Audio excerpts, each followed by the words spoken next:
Hello viewers, সবাইকে শুভেচ্ছা জানাচ্ছি। আশা করছি সবাই অনেক ভালো আছেন।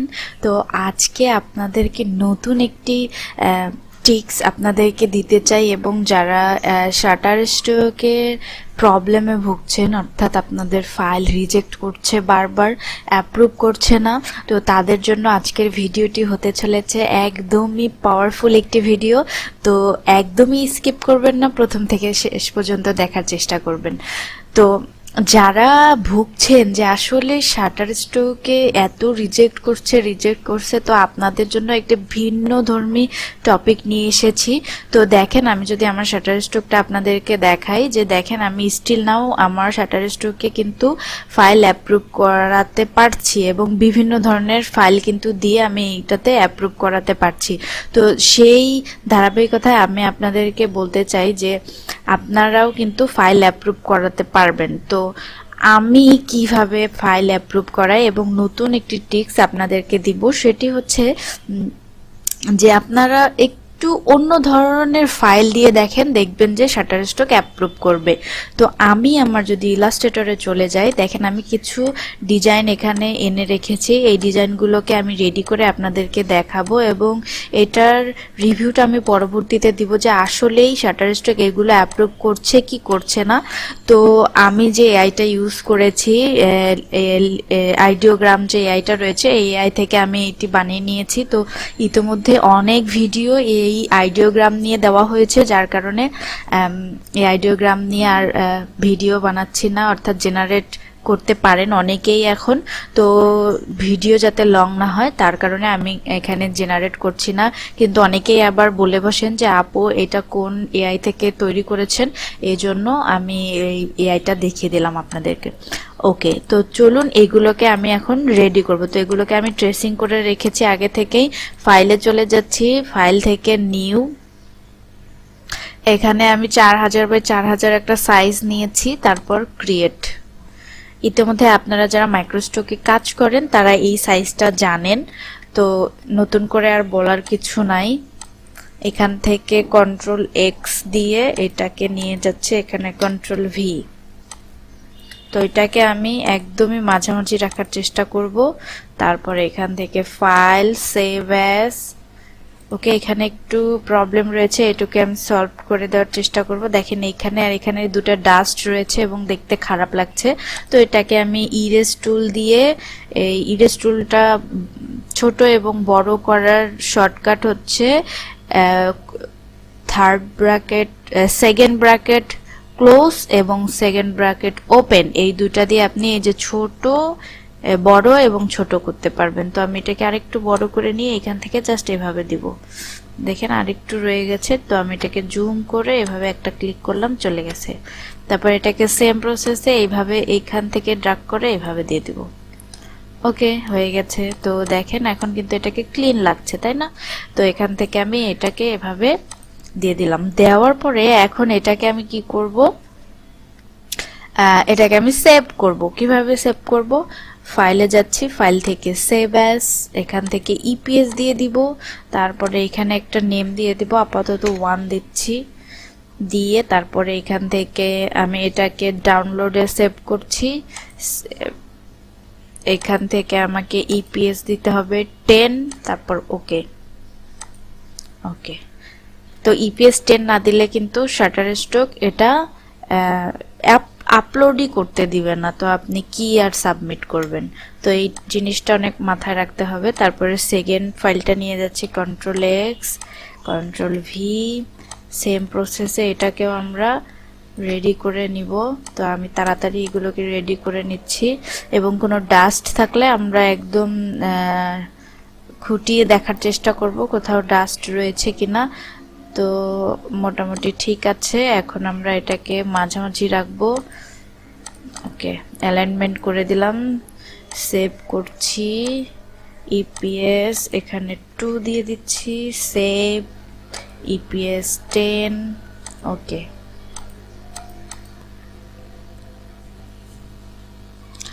তো হয়ে গেছে। এটাকে ডিলিট করে দিচ্ছি। পরবর্তী যেটা রয়েছে সেই ফাইলটা নিয়ে আসব। তো একসাথে অনেকগুলো দেখাচ্ছি যাতে আপনাদের সুবিধা হয় যে একসাথে অনেকগুলো ফাইল কিভাবে সাবমিট করবেন। তারপরে এখান থেকে সেভ অ্যাজ ইপিএস এখানে 3 দিয়ে দিচ্ছি, তারপরে সেভ, এইখান থেকে ইপিএস 10। ওকে, ডিলেট সেম ওয়েতে সবগুলো ফাইল আমি করে নিব। কন্ট্রোল এক্স ভি, চাইলে আপনি আপনার মতো করে সাজিয়ে নিতে পারেন। তো আমি দ্রুত সেভ করার চেষ্টা করছি। এখান থেকে এই পেজ 10, ওকে ওকে দিয়ে দিলাম। তারপর পরবর্তী যে ফাইলটা রয়েছে কন্ট্রোল এক্স, এখানে এটা ডিলেট, কন্ট্রোল ভি, একদম সেন্টারে নিয়ে আসলাম।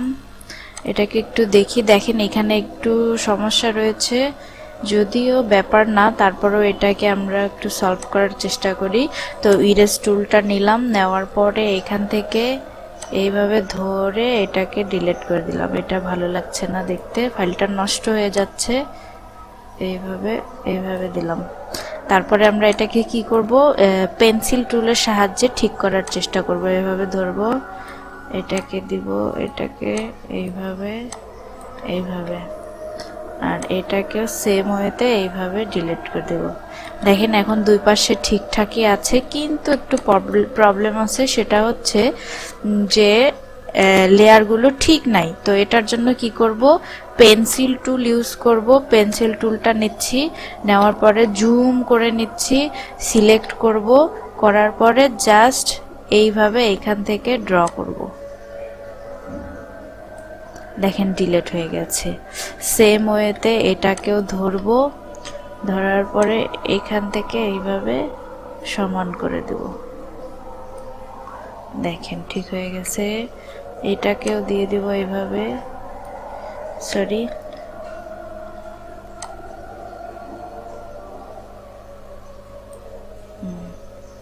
দেখেন এখন কিন্তু দেখতে ভালো লাগছে, তাই না?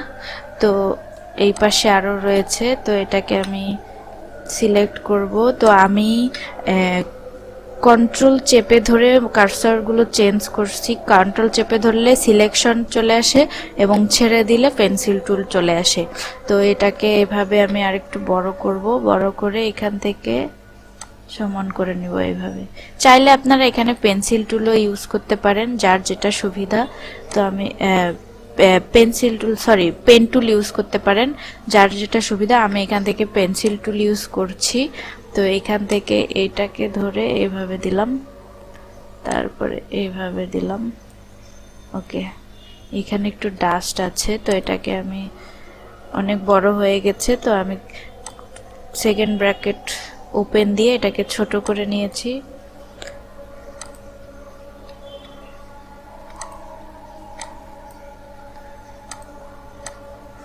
এইভাবে কেটে দিলাম। ওকে, সব ডাস্ট ক্লিন হয়ে গেছে। এখন দেখবো এখানে সমান আছে কিনা। এখানে একটু এবড়ো থেবড়ো আছে, এটাকে ঠিক করে নেওয়ার চেষ্টা করব। এইভাবে ধরবো, পেন্সিল টুল এইখান থেকে এইভাবে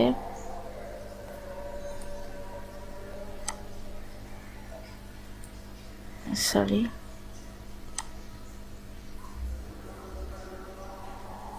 দিয়ে দিলাম। দেখেন এখন মোটামুটি ভালো লাগছে দেখতে। আর একটু চেক করে নেই যদি, দেখেন একদম পারফেক্ট। এর আগে যেরকম ছিল ওটার মতো করে যদি দিতাম তাহলে ফাইলটা রিজেক্ট হওয়ার সম্ভাবনা ছিল। তো এইখান থেকে অ্যালাইনমেন্ট করে নিচ্ছি। আরেকবার চেক করে নিব যে আশেপাশে কোনো কন্টেন্ট আছে কিনা। তো আশেপাশে কোনো কন্টেন্ট আছে কিনা এটা চেক করার জন্য কন্ট্রোল এ প্রেস করলে দেখতে পারবেন। দেখেন আলাদা জায়গায় যদি থাকতো তাহলে সবগুলো একসাথে ধরে ফেলতো। তো এখান থেকে সেভ অ্যাজ ইপিএস, এখানে 5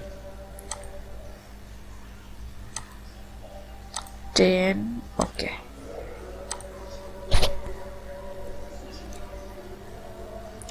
তো এটা সেভ হয়ে গেছে। তো আরেকটা আছে কন্ট্রোল এক্স, এখানে দিয়ে দিলাম। আর একটু বড় করে এখান থেকে অ্যালাইনমেন্টটা করে নিলাম। এখন একটু চেক করব যে আসলেই ঠিকঠাক আছে কি না। তো মোটামুটি ঠিক আছে, এটা কোথাও নষ্ট নেই। এখান থেকে ফাইলে চলে যাচ্ছি, ফাইল থেকে সেভ অ্যাজ ইপিএস, এখানে 6 আমরা 6টা ফাইল রেডি করে ফেলেছি। তো দেখেন মুহূর্তের মধ্যে আমরা কিন্তু 6টা ফাইল রেডি করে ফেললাম এবং ইউনিক কনসেপ্ট, এই কনসেপ্টগুলোও কিন্তু অনেক সেল হয়। তো চলে যাচ্ছি কোথায়, শাটার স্টকে গিয়ে আমি এটাকে আপলোড দিব। এইখান থেকে আপলোড এই 6টা কনসেপ্ট। তো আপলোড দেওয়ার আগে আমি রিনেম করে নিব এটার। তো আমি এটাকে টাইটেল হিসাবে রেখেছি, তো এইটাকে আমি নেম হিসাবে ইউজ করব। এখান থেকে রিনেমে ক্লিক করলাম, ইন্টার দিয়ে দিলাম, তারপরে এখান থেকে এইগুলোকে এভাবে ধরে আপলোড দিয়ে দিলাম। দেখেন এই যে এখানে 6টা আইটেম আপলোড হচ্ছে। যদি আপনার এই যে আমি প্রসেসটা দেখালাম এই প্রসেসের একটু ভুল হয় তাহলে কিন্তু আপনার এখানে আপলোড নেবে না। তো দেখেন আমার এখানে 6টা কন্টেন্টই আপলোড হয়ে গেছে। এই যে টিক চিহ্নর মাধ্যমে বুঝতে পারলাম যে এখানে 6টা কন্টেন্ট আপলোড হয়ে গেছে এবং 100% হয়ে গেছে। তো আমি এখন চলে যাব নট সাবমিট, অর্থাৎ এখনো সাবমিট করিনি, এই অপশনটায় চলে আসব। এই অপশনটায় আসার পরে দেখতে পারবো যে আমার যে 6টা কন্টেন্ট, এই যে 1 2 3 4 5 6, এই 6টা কন্টেন্ট। তো আমি যদি একটা আপলোড করে আপনাদেরকে দেখাই, তারপরে আমি বাকিগুলো আপনাদেরকে আপলোড করে দেখাবো। তো এখান থেকে আমি এগুলো অ্যাড করে দিচ্ছি। এই কিওয়ার্ডগুলোও কিন্তু খারাপ না। তো চাইলে আপনারা এখান থেকেও কিন্তু কিওয়ার্ড নিতে পারেন। এই যে কিওয়ার্ড টুলে ক্লিক করে এখান থেকে you are about to view the legacy keyword tool, এখানে ক্লিক করলে নতুন একটা ট্যাবে নিয়ে যাবে। তারপর সেখান থেকে আপনি কিওয়ার্ড জেনারেট করে নিয়ে আসতে পারবেন। তো আমি এখান থেকে এই কয়টাই নিচ্ছি। নেওয়ার পর এখানে আমি কি করব, এই যে আমি এখানে যে টাইটেলটা দিয়েছি সেই টাইটেলটাই এখানে দিব, তার সাথে কিছু অ্যাড করে দিব। তো এখানে দিয়ে ডিটটা কন্ট্রোল জেড। তো এইখানে সামনে আমি ক্রিসমাস দিয়ে দিচ্ছি।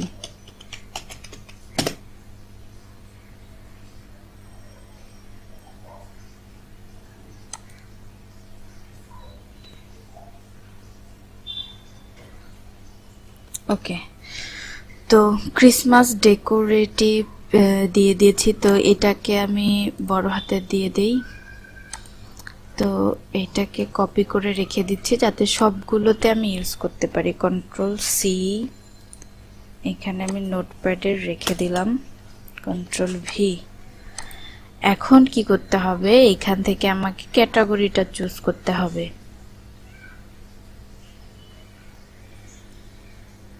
কোথায়, এই যে ক্যাটাগরি, এখানে এখানে দিব আর্ট। আর সেকেন্ড ক্যাটাগরিটা অপশনাল, তারপরেও এখান থেকে আপনি যে কোনো একটা দিতে পারেন। এই অবজেক্টও দিতে পারেন অথবা অ্যাবস্ট্রাক্টও দিতে পারেন। তো অ্যাবস্ট্রাক্ট দিয়ে রাখলাম, দিয়ে এখন কি করব, সেভ করব। সেভ হয়ে গেছে সাকসেসফুলি। এখন এটাকে আপলোডের জন্য রেডি, মানে সাবমিটের জন্য সাবমিটে ক্লিক করে দিলাম। দেখেন এটা সাবমিট হয়ে গেছে। তো একটু পরে এটা নট সাবমিট থেকে পেন্ডিং এ চলে যাবে। তো এখন আসি যে আমরা সবগুলো ফাইল একসাথে কিভাবে আপলোড করব, অনেকগুলো ফাইল। তো দেখেন ইতোমধ্যে যারা আপনারা শাটারস্টকে কাজ করেন তারা জানেন যে আগের ইন্টারফেসটা একরকম ছিল, এখন কিন্তু অন্যরকম হয়ে গেছে। তো আমি যদি একটা করে ক্লিক করি, দেখেন এই দিকে কিন্তু এই ইয়াগুলা চলে আসে, মানে আমাদের যে কি বলবো, এই টাইটেল, ডেসক্রিপশন, কিওয়ার্ডের যে অপশনগুলো সেগুলো চলে আসে। আর আগে কিন্তু এখান থেকে এডিট অপশন ছিল, সেখানে চলে যেতে হতো। তো নতুন এদের আপডেট করেছে, যার কারণে কিন্তু এইটা এইভাবে দিচ্ছে। কিন্তু অনেকেই দেখা যায় যে বুঝতে পারে না, যার কারণে কিন্তু ওরা ঘাবড়িয়ে যায়। অনেকে আছেন এরকম, সবার কথা বলছি না। তো আমি এখান থেকে একটু রিলোড দেই, কারণ আমি একটা অলরেডি আপলোড দিয়ে দিয়েছি। এই যে দেখেন একটা পেন্ডিংয়ে আছে। তো আমি প্রত্যেকটাকে একসাথে, অর্থাৎ বাকি যে 5টা রয়েছে এই 5টাকে আমি একসাথে আপলোড করব। দিলাম, দেওয়ার পরে দেখেন এখানে কিন্তু চলে এসেছে। ডেসক্রিপশনটা দিয়ে দিচ্ছি Ctrl+V। তারপরে এখান থেকে কিওয়ার্ড দিব। তো কিওয়ার্ড এখানে 2টা আছে, আর চাইলে আমরা আরো এখান থেকে বানিয়ে নিতে পারবো। তো চলুন আজকে দেখাবো যে কিভাবে এখান থেকে আপনি কিওয়ার্ডগুলো তৈরি করবেন। শাটারস্টকের যে ডিফল্ট কিওয়ার্ড টুলটা রয়েছে সেটা কিভাবে কাজ করবেন। তো কিওয়ার্ড টুলে ক্লিক করবেন, এখান থেকে লিখবেন, এখান থেকে এটা দিবেন যে আই আন্ডারস্ট্যান্ড, কন্টিনিউ। তারপর দেখেন নতুন একটা ট্যাব ওপেন হয়েছে। এইখানে সার্চ বারে আপনার ডিজাইন অনুযায়ী আপনাকে এখানে নাম দিতে হবে। তো আমি এখানে কি নাম দিব, আমার যে টাইটেলটা আছে সেই টাইটেল অনুযায়ী এইটুকু যদি দেই অথবা এইটুকু দেই, এইটুকু নিয়ে এখানে পেস্ট করি, পেস্ট, তারপরে এন্টার দিব। দেওয়ার পরে এই রিলেটেড অনেক ফাইল আসবে। দেখেন আমি যে আলপনাগুলো করেছি সেই রিলেটেড অনেক ফাইল এসেছে। তো এই ফাইলগুলো কে আমাদেরকে 3টা সিলেক্ট করতে হবে। দেখেন select 3 or more, choose at least 3 search result to see keyword suggest. তো এখান থেকে আমাদেরকে 3টা ফাইল সিলেক্ট করতে হবে, তারপরে আমরা এখানে কিওয়ার্ডগুলো পাবো। তো দেখেন মজার একটি টুল এটা। তো আমি আমার ফাইল রিলেটেড এগুলোকে এভাবে সিলেক্ট করছি।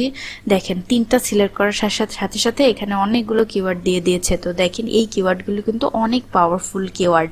তো এখান থেকে অ্যাড অল দিয়ে দিলে পর এখানে কিওয়ার্ডে চলে আসে। চলে আসার পর কিন্তু এখানে আপনার ফাইলে কিন্তু সরাসরি যায় না, আপনাকে এখান থেকে কপি করে নিয়ে ওখানে বসাতে হবে। তো আরো মোর অপশনস আছে, এখান থেকে আপনি চাইলে এগুলোকে অ্যাড করাতে পারেন।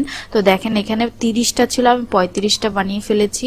চাইলে আরো দিতে পারি এখান থেকে প্যাটার্ন, তারপরে ক্যালিগ্রাফি, ট্যাটু, তারপরে ফ্লোরাল, দেওয়ার পর 50টা পর্যন্ত নিতে পারেন। তো আমি আর নিচ্ছি না, এখান থেকে কপি করে দিলাম, দিয়ে এখানে এসে জাস্ট এখানে কিওয়ার্ডের এখানে পেস্ট করব। কিওয়ার্ডের এখানে ক্লিক করে Ctrl+V, তারপর এন্টার। দেখেন কত ইজিলি আমরা এই পাওয়ারফুল কিওয়ার্ডগুলো কিন্তু পেয়ে গেলাম। তারপরে আমরা এখান থেকে ক্যাটাগরিটা চুজ করে দিব, ইলাস্ট্রেশন, এখান থেকে অ্যাবস্ট্রাক্টস, ওকে, তারপর সেভ। 5টা ফাইলই কিন্তু আমার সেভ হয়ে গেল। তো এইভাবে কিন্তু আপনারা হাজার হাজার ফাইল একসাথে আপলোড করতে পারবেন। তারপর এখান থেকে সাবমিট, দেখেন আমার 5টা ফাইলে সাকসেসফুলি সাবমিট হয়ে গেছে। তো আমি যদি আপনাদেরকে একটু রিলোড করে দেখাই, দেখেন এই যে 6টা ফাইল আমার পেন্ডিং এ চলে এসেছে। তো পেন্ডিং এ চলে যাচ্ছি,